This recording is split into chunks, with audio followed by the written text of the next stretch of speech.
గ్రీన్లాండ్ను స్వాధీనం చేసుకునే పనిని స్పీడప్ చేసింది ట్రంప్ అడ్మినిస్ట్రేషన్. రిపబ్లికన్ సభ్యుడు రాండీ ఫైన్ గ్రీన్లాండ్ విలీనం రాష్ట్ర హోదా పేరుతో చట్టసభలో బిల్లు ప్రవేశపెట్టారు. ఈ బిల్లుతో ఆ ద్వీపాన్ని అమెరికాలో విలీనం చేసుకునేలా ట్రంప్ చర్యలు చేపట్టేందుకు అవకాశం లభిస్తుందని రాండీ అన్నారు.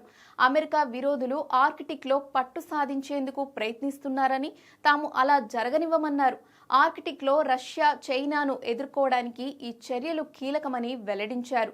వెనుజువేలా మాజీ అధ్యక్షుడు మదురో నిర్బంధం తర్వాత అమెరికా అధ్యక్షుడు డొనాల్డ్ ట్రంప్ గ్రీన్లాండ్ పై కన్నేశారు. ఆ ద్వీపాన్ని డెన్మార్క్ నుంచి దూరం చేసేందుకు అక్కడి ప్రజలకు డబ్బును ఎరగా వేయాలని యోచిస్తున్నట్లు అంతర్జాతీయ మీడియా కథనాలు వెల్లడించిన సంగతి తెలిసిందే.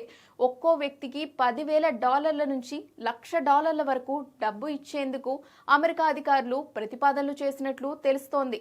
అలాగే ఇంకో 20 రోజుల్లో ఈ ద్వీపం గురించి మాట్లాడదామంటూ ట్రంప్ వ్యాఖ్యలు చేసిన సంగతి తెలిసిందే.